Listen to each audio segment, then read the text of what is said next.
Bienvenidos a Ni de aquí ni de allí, un podcast en el que escucharás la voz de los hijos de los valientes.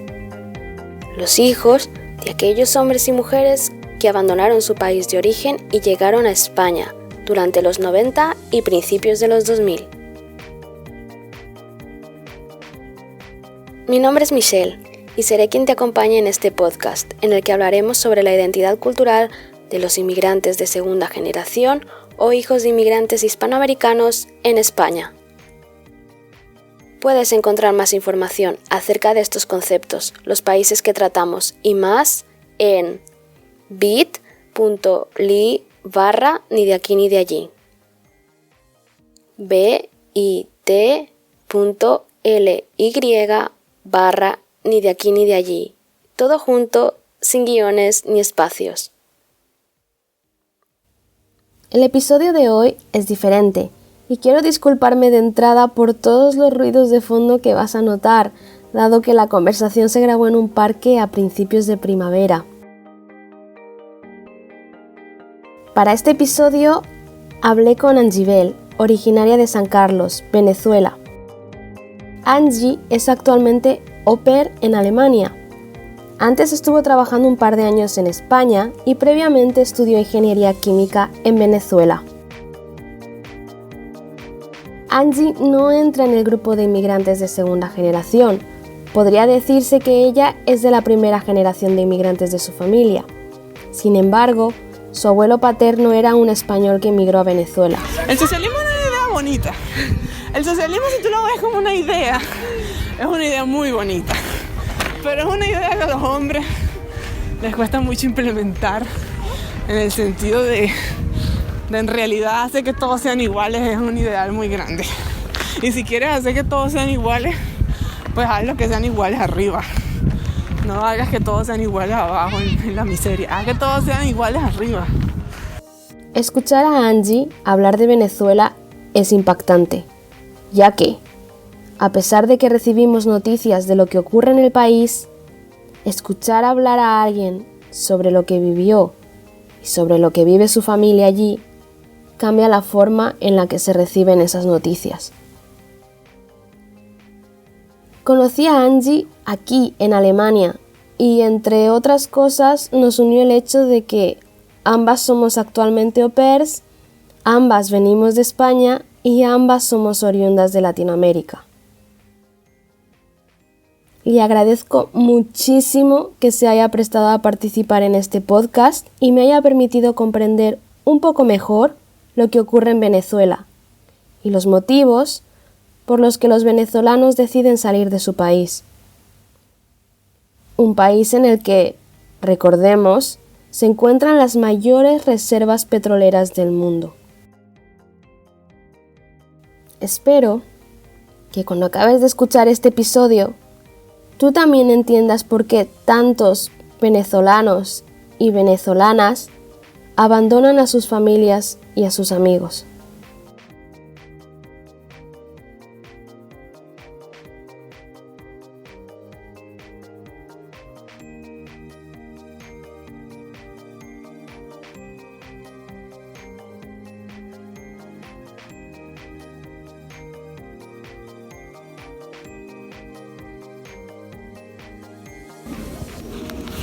A ver, tú ya naciste cuando estaba Chávez gobernando, ¿verdad? O sea, No, yo nací, estaba otro presidente gobernando. Caldera creo que se llamaba. Rafael Caldera. Caldera. Sí, esa fue la rata que hizo que el otro llegara al poder. ¿Por qué? Porque siempre había la broma de que... No me acuerdo si Rafael Caldera era el presidente que estaba antes que él. Pero siempre Chávez hizo un golpe de estado. Uh-huh. Él hizo un golpe de estado en algún momento de la historia, no me acuerdo, esa parte no estoy segura. Pero cuando él hizo este golpe de estado, el golpe de estado fallido y todo salió mal, y él formaba parte de la fuerza militar de Venezuela. Uh-huh. Se supone que cuando haces un golpe de estado quedas inhabilitado políticamente y no puedes... Pero eso pasó y el presidente de esa época, cuando tuvo todo ese problema, nunca inhabilitó políticamente a los militares que actuaron en esta broma. Y resulta que pasó el tiempo y después Chávez se pudo postular a presidente a pesar de que tenía toda esta historia militar que había hecho, que no sé qué. Eso fue como 1999 o 1998, que Chávez empezó con toda esa campaña. Creo que fue más o menos esa fecha. Y yo ya en esa época tenía 9 años, 10 años. Ya estaba en el colegio y todo eso. Pero después de que ganó Chávez las elecciones, yo no conocí ningún otro presidente hasta que se murió Chávez. y pusieron a que lo puso Chávez así lo escogió como su discípulo. Y la gente votó por él nada más porque Chávez lo señaló y dijo que... Pero nosotros no conocimos ningún presidente o sea, yo no, por lo menos el otro, decirte, yo cuando estaba pequeña, yo no estaba pendiente de la política de Venezuela. En las clases te querían contar historia de Venezuela y te tenías que aprender los presidentes que había tenido Venezuela antes. Pero tú como niño no estabas pendiente de esas cosas, pues eso era política, eso no te interesaba. Pero después de que Chávez empieza a mandar y era el presidente que tú conocías, poco a poco todo se fue volviendo tan problemático que entonces ahí ya te empezabas a preocupar por las cosas que estaban pasando. Ya cuando estaba para entrar a la universidad y todo eso, ya empezaba los problemas, todos los adultos hablando de lo que estaba haciendo, entonces ya los niños empiezan a meter también en esos problemas que a un niño no tendría por qué preocuparle. Pero ya en la época en la que tú estabas en la universidad, tú veías a los niños pequeños, como cuando yo estaba en la escuela, yo no le prestaba atención a eso, yo no sabía quién estaba de presidente, yo no sabía quién era la Asamblea Nacional, eso eran cosas que no me interesaban. Pero cuando yo estaba en la universidad, tú veías niños pequeños que habían nacido cuando Chávez o que estaban pequeños cuando Chávez llegó al poder y ahora estaban en la escuela. Y ellos sabían todo, ellos sabían quién era el presidente, hablaban mal de él porque siempre escuchaban a los papás hablando mal del presidente, Chávez. Y les molestaba también, dependiendo del niño con el que estuvieras hablando, apoyaba a Chávez porque los papás apoyaban a Chávez o no lo apoyaba porque los papás siempre estaban hablando mal de Chávez. Pero entonces en ese momento ya la política se empezó a meter ya para todo el mundo porque ya empezaba a darte cuenta de todos los problemas que había. Este era muy radical, siempre hacía muchas cosas por la televisión, hacía muchas cadenas nacionales y siempre estaba tratando de meterse de la gente por donde fuera, pues los medios de comunicación, todo eso. Pero sí lo conocí, fue el único presidente que conocí cuando estaba ahí. ¿Y qué estudiaste en la universidad y por qué? Yo, ingeniería química. Estudié ingeniería química en la universidad, no sabía qué quería estudiar, pero cuando salí de la universidad decidí estudiar ingeniería química porque, bueno, fui a un congreso y unas cosas ahí donde me mostraron muchas cosas de la química y me llamó la atención. Y porque Venezuela en esa época era es un país petrolero y estaba PDVSA, que es Petróleo de Venezuela, y estaba la petroquímica. O sea, un ingeniero químico tenía que conseguir trabajo en Venezuela. Era como que lo más seguro que tenía, me llamaba la atención, me gustaba la ingeniería. Yo tenía muy buenas notas en matemática, en química, en física, todo eso. Y había hecho una prueba que hacen en Venezuela, que no sé si la hacen, la van a hacer también después, que es para ver en qué área eres mejor de todo lo que has estudiado, pues por qué te puedes inclinar. Pues entonces yo hice esa prueba y me decía que mi campo más favorable era la ingeniería, porque tenía perfil para estudiar ingeniería. Pero no sabía cuál. Después me llamó la atención la ingeniería química por todas las cosas porque fui a varios congresos sobre eso, ¿sí? Y bueno, me gustaba la ingeniería. Primero quería estudiar ingeniería de petróleo, por lo de el país es un país petrolero y tenía que conseguir trabajo. Y porque me gustaba mucho la parte así química de todo eso. Pero después decidí estudiar ingeniería química porque era más general, no era ingeniería de petróleo, nada más podías trabajar en petróleo. Si no funcionaba lo del petróleo, no ibas a poder trabajar nada. Ingeniería química me parecía más general, podías trabajar más cosas dependiendo del campo que te llamaba la atención. Entonces estudié ingeniería química, pero durante todo el tiempo que estuve en la universidad, el país se fue ya sabes a dónde se fue el país. Y la petroquímica, la petroquímica y petróleo de Venezuela, el Estado la manejaba el Estado. Y ya después, cuando yo intentaba buscar trabajo en PDVSA o ser parte de Petróleo de Venezuela, era muy difícil porque tenías que estar con el gobierno. Tenías que formar parte del gobierno, tenías que pertenecer al partido del gobierno, y ellos controlaban que la gente que trabajaba para ellos los apoyara de esa forma, ¿no? Entonces, como como yo no iba a decir que apoyaba a Chávez y siempre había votado contra él en todas las elecciones que hicieron. Ellos hicieron muchas elecciones, durante todo el tiempo yo estaba, elecciones para el referéndum, elecciones de presidente, elecciones de gobernador, y yo siempre votaba en contra de Chávez.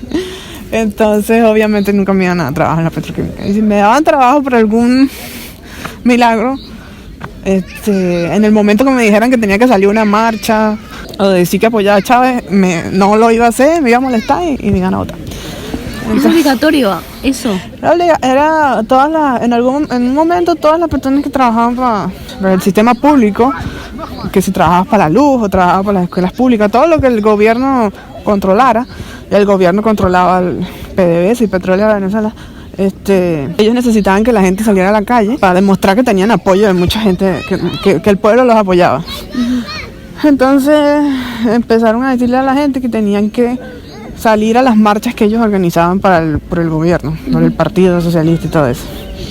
Entonces le decían a la gente que tenían que salir. Entonces puede ser que la gente quisiera salir porque los apoyaban, de verdad. Pero por lo menos mi mamá conoció mucha gente que siempre le decía que ellos no querían salir a apoyar al gobierno, pero que siempre los amenazaban con que iban a perder el trabajo, con que no iban a poder seguir trabajando para ellos si no asistían a sus concentraciones, a sus marchas y todo eso. Y eso siempre mantenía a la gente asustada, pues. Entonces la gente salía, igual no les importaba, tenían trabajo, apoyando. Después con el tiempo me empezó a poner más radical porque empezó a tener menos apoyo de la gente. Entonces necesitaba de verdad obligarlos a que salieran a mostrarse, a votar por él en sus manifestaciones y sus cosas. Entonces toda la gente en Petróleo de Venezuela, o sea, si tú querías trabajar en la empresa tenías que decir que apoyabas al gobierno. Si tú querías trabajar por una organización pública o algo de eso, tenías que saber que te iban a mandar, si no ibas te votaban y listo. Podía ser que hubiera gente que no le importaba y bueno, no iba, pero había gente que dependía de ese trabajo, que era gente de pocos recursos y tenía una familia que tenía que mantener, entonces no se van a poner a no ir porque... Pero es la forma como ellos hacen, pues, es la forma como controlan a la gente para que la gente vaya y haga lo que ellos quieren. ¿Siempre contó con mucho apoyo de todas las clases sociales o solo de...? Chávez llegó al poder porque era muy... O sea, él era muy carismático, muy como son todos los dictadores. Son carismáticos, saben cómo llegarle a un grupo específico de personas. Y en Venezuela en esa época había una clase media, una clase alta. Y había una clase que siempre había sido olvidada de todos los gobiernos, que era una clase baja, pobre, completamente ignorada siempre por todos los gobiernos. Y era una gran mayoría de gente que era así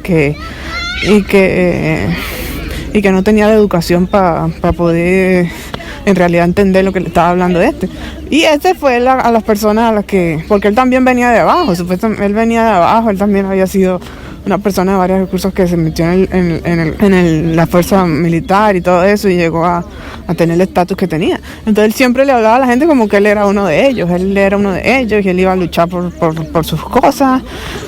Venía de un partido y creó su propio partido, pues venía de un partido que no era muy conocido y que siempre habían estado en Venezuela los partidos principales de la derecha a la izquierda, siempre esos partidos eran los que tú conocías, y de la misma gente, los mismos políticos que siempre hablaban, es que siempre le decían las mismas cosas a la gente y al final nunca lo ayudaban. Entonces de repente salió y empezó a hablarle a la gente todas esas cosas bonitas, empezó a metérseles en la cabeza, a decirles que los iba a ayudar, que los iba a sacar de donde estaban, que esa gente que tenía más que ellos los estaba explotando, que no sé qué. Y él ganó, o sea, yo no te voy a decir que no ganó las elecciones, pero las ganó, en ese momento las ganó porque era muy carismático y toda esa gente de verdad sí había sido olvidada por muchos gobiernos y toda esa gente lo apoyó y fue una gran revolución así cuando él ganó y todo eso. Y hubo mucha gente que votó por él, gente que también tenía estudios y que podía ser clase media y eso, pero porque él hablaba diferente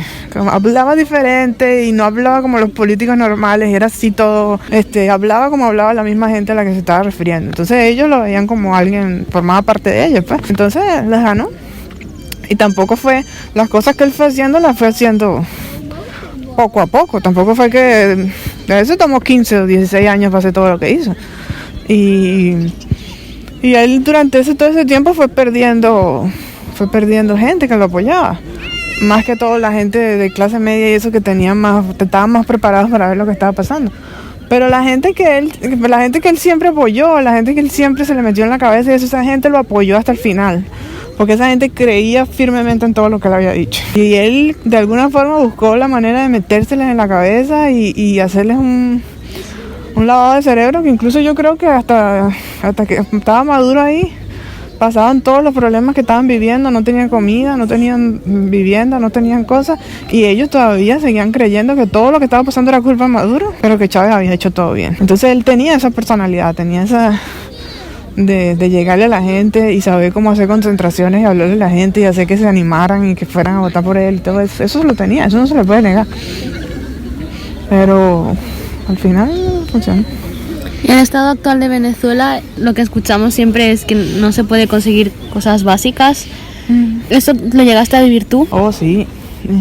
Ahora está peor. Ahora, bueno, mi mamá me cuenta que sí se consiguen cosas ahora, pero están muy caras, o sea, es muy costoso todo. Y la gente no tiene mucho dinero así efectivo para ir a los sitios y comprar las cosas. Pero cuando yo estaba en Venezuela, yo me gradué de la universidad en 2013 y yo intenté trabajar por un tiempo mientras estaba ahí. Estuve un año buscando trabajo. Entonces, por lo general, si estaba con mi familia, con mis padres, entonces es un pueblo más pequeño, entonces podía ser que consiguiéramos más fácil cosas porque no había mucha cantidad de gente que quería las cosas. Pero siempre iba con mis padres a Valencia, Carabobo, que queda como a 2 horas de San Carlos, donde vivía mis padres, que fue donde estudié en la universidad. Esa es una ciudad más grande. Se empezó a crear necesitamos comprar leche, necesitamos comprar harina pan, necesitamos comprar tal cosa. Entonces empezabas a tener suerte de que llegabas a un supermercado y por casualidad lo estaban vendiendo ahí en ese momento que tú pasabas por ahí. Pero si tú llegabas, entonces querías comprar las cosas y tenías que hacer una cola, porque entonces ya todo el mundo estaba ahí, también quería comprar lo mismo. Entonces ellos empezaron a regular cuántas cosas podía comprar la gente, porque cuando tú no consigues algo y lo consigues en un sitio, quieres comprar un montón de eso, quieres comprar 10 paquetes de harina pan para llevarlo para tu casa y tener para toda tu familia o tener para ti. Y eso se empezó a hacer un problema porque entonces no todo el mundo podía comprar lo que quería. Entonces empezaron a regular las cosas. Va a llegar harina pan a este supermercado, pero nada más las personas pueden comprar 2 harina pan. Nada más se pueden comprar 2 harina pan por persona. Y yo vi eso, yo vi a veces que estaba por ahí y veíamos que estaban vendiendo leche, o estaban vendiendo harina pan, o estaban vendiendo pasta, o estaban vendiendo café. Y están vendiendo café, vamos, entonces teníamos que meter hace una cola de 2 horas o 3 horas porque queríamos comprar café o queríamos comprar leche o queríamos comprar. Yo por lo menos estaba joven, o sea, yo no tengo hijos ni tengo nada, tenía que comprar leche, tenía que comprar algo.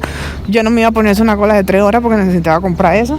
Pero a veces lo hacía cuando estaba con mis amigos porque sabía que mi mamá estaba necesitando leche o sabía que mi mamá estaba necesitando harina pan y yo vivía con ellos y yo, bueno, no, vamos a meternos aquí a hacer una cola de 2 horas o 3 horas porque queremos comprar leche, porque de repente pasamos por un supermercado pero no era en todos los supermercados, no es que tú puedes ir a un supermercado y consigues lo que tú quieres, tienes que pasear por todos los supermercados de la ciudad a ver si por un milagro del destino llegas a uno donde casualidad estén vendiendo lo que tú quieres y no se haya acabado todavía porque todo el mundo lo quiere comprar. Y sí, mientras yo estaba ahí pasó eso.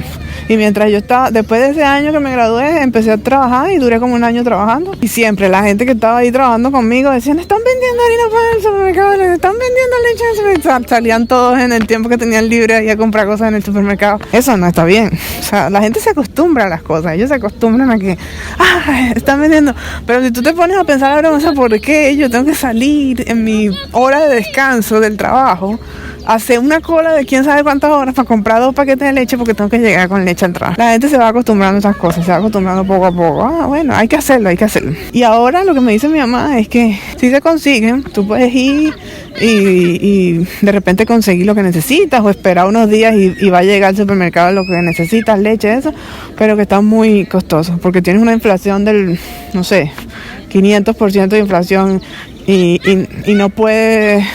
Tú no puedes controlar esa inflación nada más por subir el salario mínimo, porque Maduro sube el salario mínimo todos los meses sube el salario mínimo.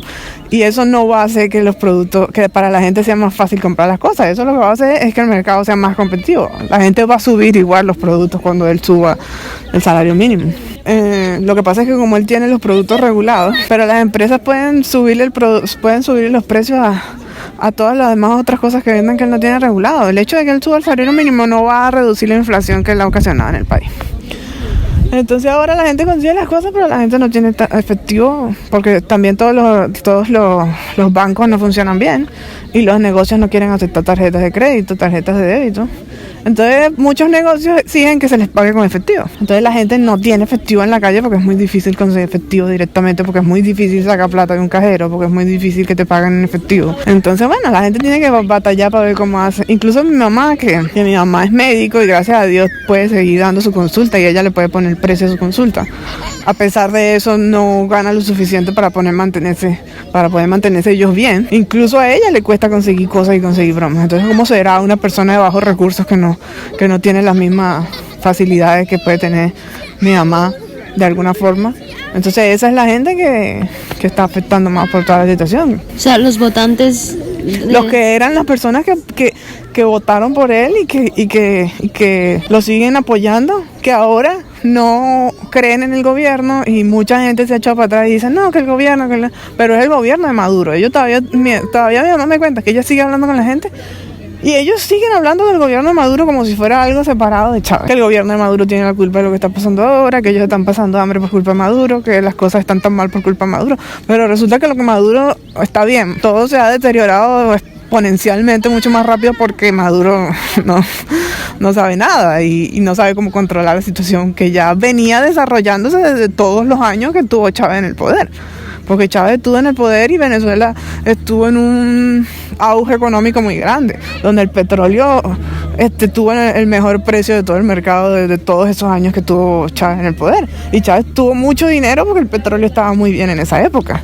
Y con ese dinero compró y pagó la conciencia de todo el mundo. Pero ahora Maduro no tiene la misma cantidad de dinero que tiene él porque todo se lo han robado, porque ya el petróleo no está ya no está tan bien como antes. Y ahora él no tiene dinero para mantener toda esa gente que Chávez mantenía.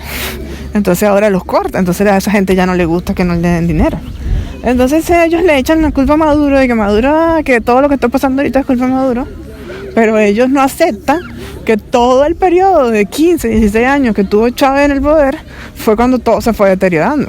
Y que ahora están pagando las consecuencias de todo lo que él hizo. Hay una cosa que a veces sueles decirme de lo que les ha lavado el cerebro y ha estropeado la sociedad, el discurso político de Chávez. ¿En qué sentido?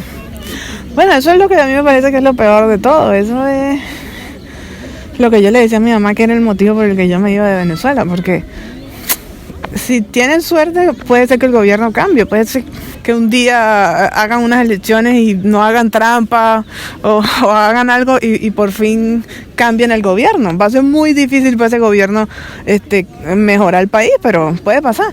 Pero lo que más es más difícil para ese gobierno y para la gente que vive ahí es cambiar la mentalidad que tiene la gente ahora. Porque él durante todos esos años, él empezó bien, él quería hacer misiones, él quería hacer cosas para ayudar a toda esta gente que había dicho que iba a ayudar. Misiones educativas, ayudar a la gente para que aprendieran algún oficio, aprendieran algo para poder trabajar y eso estaba bien. Pero con el tiempo yo creo que todas estas misiones empezaron a corromper, a deteriorar y la gente, porque él empezó a dar dinero a la gente por pertenecer a estas misiones. Mensualmente recibías una beca, lo que se puede decir una beca, por ir a estas misiones. Y yo no voy a decir que no hubo mucha gente que se aprovechó de esas misiones, que sí estudió de verdad y sí fue y aprovechó eso y aprendió algo y después siguió su propio camino y siguió subiendo y le ayudó. Pero con el tiempo todas esas misiones se fueron deteriorando y al final fue una cosa era que el gobierno les estaba dando dinero a través de estas misiones a la gente para que la gente tuviera dinero y decirles, mira, nosotros te estamos ayudando, nosotros te estamos dando esto. Empezó a crear misiones de vivienda, misiones de, porque tienes un hijo te vamos a dar dinero, qué sé yo, misiones. Y las misiones de vivienda eran las que a mí me parecían las peores porque, te estoy dando una casa, el que se anote aquí para esta misión vivienda, le damos una casa. Y se veía cuando estaban construyendo las casas. Y sí, pues, que hubo mucha gente que le dieran casa. Pero no le daban las casas porque si tú le vas a una casa a alguien, dale los papeles de la casa. Mira, esta es su casa, aquí están los papeles que dicen que esta casa es suya y yo se la estoy dando. Él nunca hizo eso. Él le daba la casa a la gente, le decía, usted va a vivir aquí. Pero nunca le daba los papeles a la gente que decía que esa casa era de ellos. Uh-huh. En realidad no era de ellos, era algo que les estaban dando y ellos tenían que, vivían ahí, bien, Chávez hizo esto por mí, Pero cuando venían elecciones tenían que votar por ellos. Y si no votaban por ellos, te quito la casa. Y si no votas por mí, te dejo de pasar el dinero que te estoy pasando todos los meses. Entonces, con el tiempo, todas esas misiones te fueron deteriorando y fue más que todo algo para que la gente votara por ellos. Porque el voto no es anónimo. Porque él cambió el sistema de votación. En algún momento cambió el sistema de votación para hacerlo computarizado, por un sistema de computadora. Y la gente empezó a tener la duda de que el voto fuera secreto. Porque todos los años y todos los países, hay países que, Estados Unidos, Europa, son países súper desarrollados y ninguno tiene un sistema de votación automatizado, porque eso crea duda en la gente de que el voto sea secreto.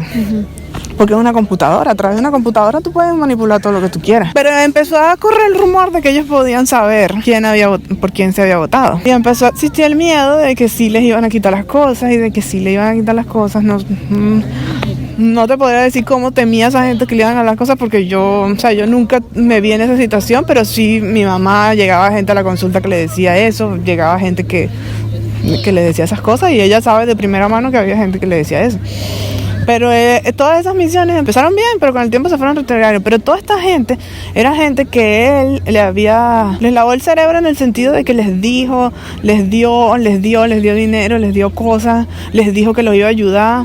Les dio dinero para ayudarlo porque él tuvo mucho dinero del petróleo. Él podía tener dinero para sus cosas y tener dinero para repartir, para darle a la gente.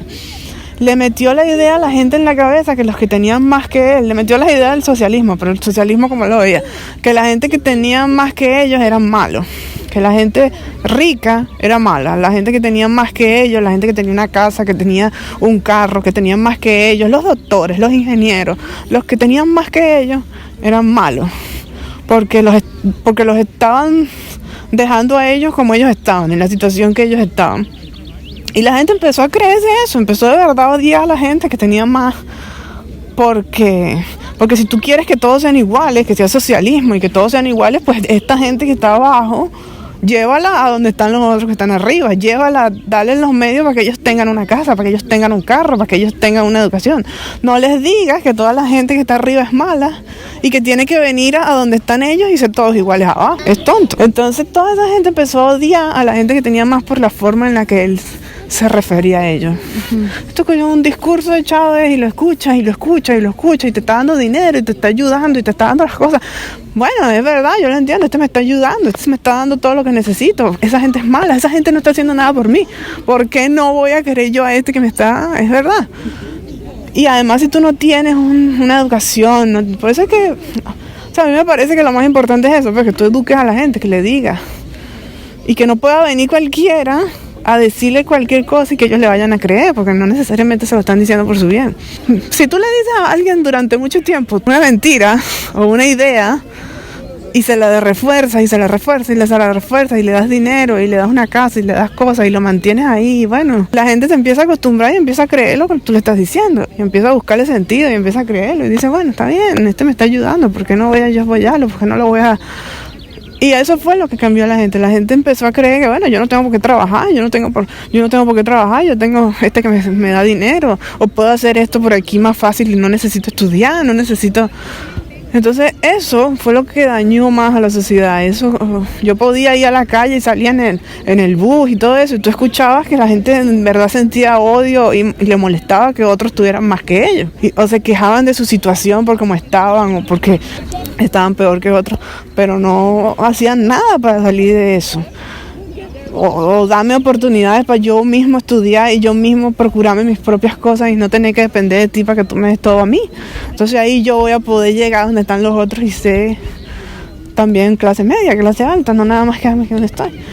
Entonces, esa mentalidad que él le inculcó a la gente, yo te estoy dando todo, tú no tienes por qué hacer nada, tú tienes que estar ahí es conmigo, apoyarme, mantenerme a mí en el poder, eso es lo único que tú tienes que hacer. Entonces esa mentalidad, cambiarle a la gente esa forma de pensar, ok, yo no tengo que hacer nada, a mí me lo tienen que dar todo, yo no tengo que trabajar, el gobierno tiene que velar por mí.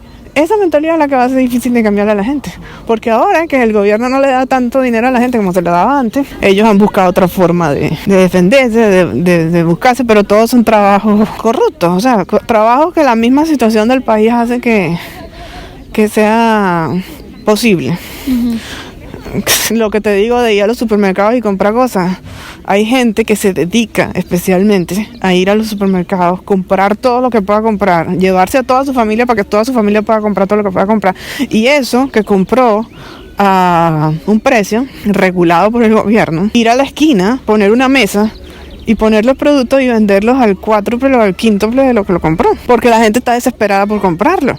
Y van a venir las personas que no quieren hacer cola y no quieren ir a los supermercados, a ver si por casualidad lo consiguen, van a venir y le van a comprar de la esquina, porque lo tiene fácil. ¿Cuánto quiere? El quíntuple, el cuádruple de lo que me costó, toma, ahí está. Y esos son los negocios que hay ahorita en Venezuela, negocios de vender comida, de venderlas al precio exorbitante porque la gente está desesperada por comprarlas. Esos son trabajos fáciles, trabajos que no necesitan trabajo, le digo, pero no son trabajos, es corrupción, es mercado negro, que se puede hacer fácilmente en la calle sin que venga nadie a decirte nada. Y la policía y todo es igual de corrupto que todos los demás, así que esos no te van a decir nada. Cambiarle la mentalidad a la gente para que deje de hacer este tipo de cosas que para ellos es lo más normal del mundo. Es como que yo lo veo y yo digo, eso está mal, pero para ellos es lo más del mundo, la forma en la que ellos tienen para vivir y nadie les puede quitar eso. Porque mi mamá dice, el gobierno va a cambiar, pero cuando cambie el gobierno y venga un gobierno nuevo y tenga que decirle a toda esa gente que ahora sí se van a cumplir las leyes como son y ya no pueden hacer esto, ya no pueden hacer aquello, ya no pueden hacer tal cosa.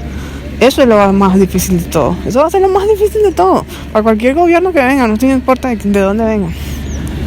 Cambiarle la mentalidad a la gente, que tendrá que pasar muchos años para que la gente empiece a aprender que tiene que trabajar, y más que todo ahora que toda la gente preparada, toda la gente que estudió y toda la gente que joven que estudió y que sale de la universidad no se ve futuro ahí en Venezuela y se va del país. Y tú ves que el gobierno no los para, el gobierno no para a la gente para que se vaya del país, porque ellos saben que la gente que se puede ir del país son la gente que podría dar problemas, que por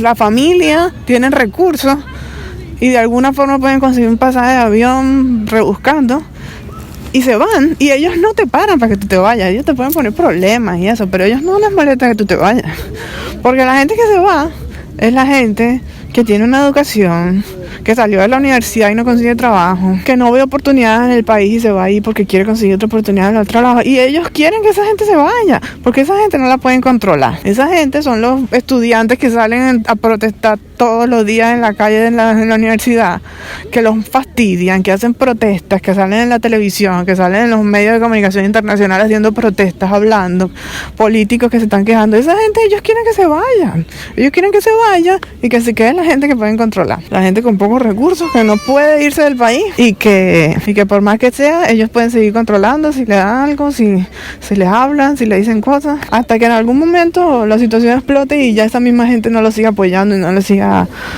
Pero esa gente es la que más dolor te da, porque es la gente que ellos convencieron para que los apoyaran y ahora a este no le importa, a él en realidad no le importa todo lo que Chávez pudo haber prometido, lo que le importa es que él ahora ya no tiene los recursos para mantener a toda esa gente. Entonces ahora sí les está diciendo que tienen que trabajar, que tienen que no sé qué, que ya no pueden seguir dependiendo de ellos cuando ellos fueron los acostumbraron a eso. Y esta gente es la que está pasando más necesidad porque no consigue comida, no consigue cosas, los más vivos, como se dice, los que más ingenio tienen, se aprovechan de los que tienen menos recursos porque consiguen comida y se la quieren vender a los otros a precios exorbitantes. No hay ninguna ley. En Venezuela hay muchas leyes, pero nadie sigue ninguna ley. Esas son las cosas que la gente que está más afectada por esta situación. Si mi familia y la gente, ya en Venezuela no hay ninguna clase media, ninguna clase alta, todos son iguales. Que puede que hay gente que tenga una mejor situación que otros es porque tienen un negocio, tienen algo personal a lo que ellos mismos le pueden poner precio a lo que venden, a lo que hacen. Por un ejemplo, mi mamá es médico y gracias a Dios ella tiene su consulta y ella le puede poner precio a su consulta. Ella le puede, porque es su consulta privada, pero mi hermano es un médico también. No el hecho de que sea un médico significa que van a tener dinero. Mi hermano es médico también y mi hermano no soportó vivir en Venezuela porque primero no tenía suficiente dinero para mantenerse él solo. Mucho menos si se casaba y tenía un hijo para mantener a su familia. Y también era un médico que si trabajas en hospitales y trabajas en centros de salud pública y no tienes recursos y no tienes la forma de ayudar a las personas que vienen a pedirte ayuda. Eso para un médico, yo no soy médico, pero supongo que para un médico eso debe ser, si estudiaste toda tu carrera para ayudar a la gente y de repente llega gente a pedirte ayuda y no puedes ayudarlo porque no tienes recursos, porque no tienes materiales, porque no tienes medicina, porque no tienes las cosas que necesitas. Eso es traumante para un médico. O sea, no puedo hacer nada. O sea, yo te quiero ayudar, pero no tengo las cosas para ayudarte. Tengo los conocimientos para ayudarte, pero eso no te va a curar. Entonces, mi hermano se fue mucho más rápido de ahí. Y mi mamá es médico y ella está ahí, pero es diferente la situación porque ella ha sido médico durante muchos años. Ella tiene sus pacientes, tiene la gente que confía en ella y va a ella a que la vea a ella porque es un pueblo pequeño y todos quieren ir a la consulta de ella. Y es el único médico neumonólogo que hay en ese pueblo, entonces tienen que ir a ella. Todavía ella sabe la situación en la que ella está. Y ella siempre me dice que tiene que subir la consulta, que Maduro subió el salario mínimo y ella tiene que subir la consulta. Ella me dice que todas las demás consultas están al doble de lo que ella la tiene. Y yo le digo, mamá, pero sube la consulta. Y yo entiendo lo que ella le da dolor subir la consulta porque ella sabe que toda la gente que va a la consulta de ella, no todos son de bajos recursos, pero ella en muchas situaciones le va a gente que viene de pueblos más pequeños de donde ella vive, que viajan un día para llegar a la consulta de ella, para que la vean porque necesitan. Y ella sabe que esa gente tiene muy bajos recursos. Entonces ella no quiere subir la consulta porque sabe que la gente que la gente no tiene recursos para pagar. Entonces ella siempre lo sube lo mínimo que puede subir. Y eso es un pueblo pequeño. Ella puede mantener esos precios. Pero en Valencia, donde yo estoy en la universidad, tú vas a una consulta privada y los precios son exorbitantes. Y la gente tiene que ir a consultas privadas porque el hospital no funciona. Tú vas al hospital y la gente está tirada en el piso.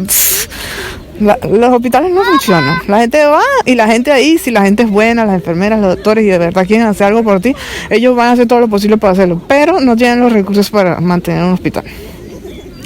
Las consultas privadas son muy caras. Entonces, esa es la situación que está y la situación le afecta más a la gente que él prometió que iba a ayudar. ¿Y tú y tu hermano cuándo fuisteis de Venezuela? Yo creo que mi hermano se fue en 2012. Él se fue un año a probar, a estudiar. Y yo me faltaba un año para graduarme en la universidad. Yo estaba en 2013, mi hermano se regresó, se casó y se fue en 2013 con la esposa. Y yo duré un año buscando trabajo después de que me gradué. Conseguí trabajo por fin un año y después duré un año trabajando. Y después de ese año trabajando fue que decidí irme de Venezuela porque ese trabajo era un trabajo de ingeniero y trabajaba como ingeniero, pero en realidad no ganaba como si fuera un ingeniero.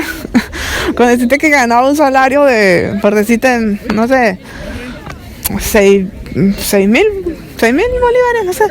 6.000 bolívares en esa época, un salario para un ingeniero, no sé. ¿Cuánto es en euros? Qué sabes. Ahora como está, ahora ya todo ha cambiado a como era. No sé, suponte que ganaba 2.000 euros. Uh-huh. Y que el salario de un ingeniero, según el colegio de ingenieros, un ingeniero sin experiencia era de 10.000 euros. Uh-huh. Pero yo ganaba 2.000 euros.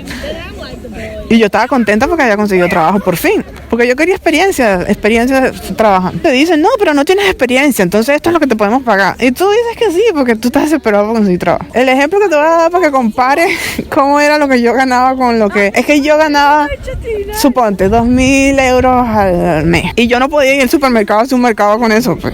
Yo no podía ir al supermercado y comprar cosas para todo el mes con eso nada más. Y que me quedara para comprarme otras cosas para mí. No, pues... Mi mamá me ayudaba, mi mamá me pasaba dinero. Con eso yo podía ir al supermercado y gastar la mitad de todo eso para comprando las cosas que de verdad fueran necesarias, sin comprar cosas especiales que yo quisiera comprar porque me gustaban, no. Y me quedaba todavía algo para mantener ahí, para pagar las cosas que necesitaba. Y eso era que mi mamá me estaba pagando el apartamento donde me estaba quedando, todo eso. Yo nada más tenía que pagar la comida cuando la consiguiera. Lo que me pegó más un día fue cuando fui a una peluquería a cortarme y a secarme el pelo. Y la señora me cobró, por decirte, de lo que yo ganaba, 250 euros, por decirte. Comparado a lo que yo ganaba. Entonces yo saqué la cuenta y ¿qué? ¿Cuánto tiempo pude estar yo con esa señora? Media hora, que me cortó el pelo y me lo secó en un momento. Me cobró 250 euros. Eso para mí era importante de lo que yo ganaba.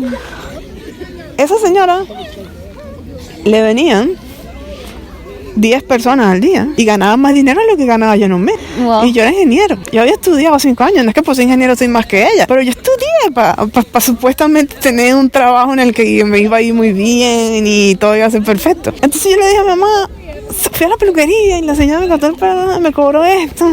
Y esa señora tenía ahí otro montón de gente que estaba esperando para hacerle lo mismo. Y seguro si les pinta el pelo, si les hace un tratamiento especial, les cobrará mucho más de eso. Esa señora en un día hace lo que yo hago en un mes. Y no le cuesta nada. Le cuesta porque tienen que estar ahí todo el día trabajando.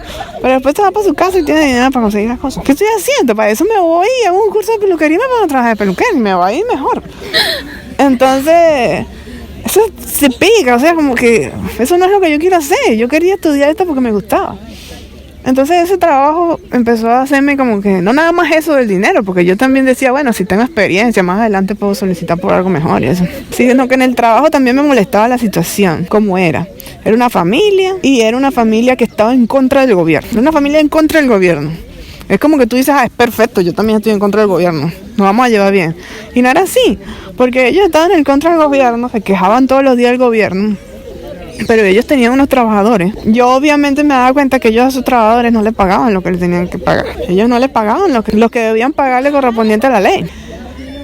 Si no estuviera el gobierno que ellos tanto detestan, ellos no pudieran hacer eso. También me empecé a dar cuenta que ellos querían un supervisor de calidad que les dijera que sí a todo lo que pasara. Como yo quería hacer las cosas bien, porque yo no, esto no está bien, esto hay que pasarlo por aquí. Entonces a ellos les molestaba que yo les trancara las cosas. Entonces empezaron a decirme como que no, pero es que tú tienes que no sé qué. Empezaron a darme a entender que yo tenía que pasar las cosas por debajo de la mesa. Y también me empecé a dar cuenta que el supervisor de producción y toda la gente que estaba ahí, hacían negocios con las otras empresas y los hacían también por debajo de la mesa. Pues como que no, bueno, mira, vamos a hacer esto así y toda esa corrupción que ellos hacen no podría ser posible sin el gobierno, el que ellos tanto detestan. Entonces tú te estás quejando del gobierno, te estás quejando de la corrupción del gobierno, de todo lo que hace el gobierno, que el gobierno es malo, que el gobierno te hace hacer eso. Pero tú también eres corrupto en tu propio nivel. Tu empresa es corrupta, tú no le estás pagando a tus trabajadores lo que le deberías pagar. Y además de que no le estás pagando lo que le deben pagar, los tratas mal. Cuando pasa algo no los apoyas en su situación. Y después entonces también tú estás haciendo negocios que por debajo de la mesa que no podrías hacer si el gobierno y todas las cosas funcionaran como se debe. Entonces eso era lo que me molestaba. Entonces yo le decía a mi mamá, esta gente va a hacer y yo, de tanto que me estén diciendo y pelear con ellos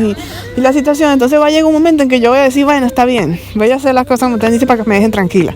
Y eso era lo que yo no quería. Entonces yo le dije a mi mamá, yo me voy a ir, yo no voy a seguir trabajando en esto, ni voy a buscar más trabajo aquí porque tú te das cuenta que no es nada más el gobierno, que es lo que tiene el país acabado, sino que la misma gente tiene corrupción en todos los niveles.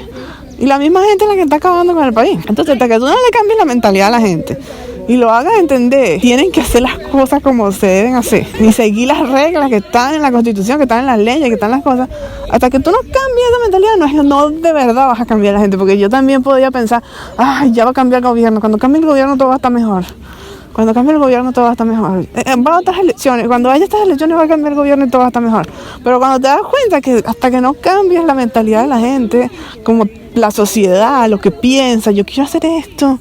Yo estoy en contra del gobierno, pero a mí me gusta hacer cosas por debajo de la mesa. Yo conozco gente que está en contra del gobierno, que cuando viene a España o viene aquí a un país de Alemania y se dan cuenta de que no pueden hacer las cosas porque tienen tal nombre, o porque son abogados, o porque están con el gobierno. No pueden hacer las cosas porque tienen que seguir las normas. ¿Cómo son? Se molestan y dicen que les están poniendo trabas, que los están discriminando porque vienen de otro lado. Y no, puede ser que en algunos sitios te discriminen porque vienen de otro lado, pero por eso no. Te están diciendo cómo tienes que hacer las cosas. Y tú no estás acostumbrado a hacerlas como las debes hacer porque vienes de un sitio donde puedes hacer lo que te dé la gana. Pero aquí tienes que seguir las normas. Si en Venezuela y en los países de Latinoamérica se siguieran las normas como se debe seguir y la gente no fuera tan viva, quiero hacer esto, voy a embromar a este que está aquí al lado mío para yo poder hacer las cosas como yo quiero, las cosas fueran mejor. La forma en la que en España se idealizó el socialismo latinoamericano fue molesto para aquellos que lo han vivido en sus propias vidas. En España, ya estando en España, trabajé mucho en cafeterías y en cosas de trabajar con el público, y a lo que hablaba la gente de una vez se daba cuenta que no era de España. Entonces me preguntaban que de dónde venía. Por lo general la gente le decía que venía de Venezuela y todo eso, y me decían, ay, pero Venezuela es un país tan bonito, que no sé qué. Y yo, sí, es bonito, pero la situación está muy difícil. Por lo general la gente no me llevaba a la contraria en que la situación estaba difícil.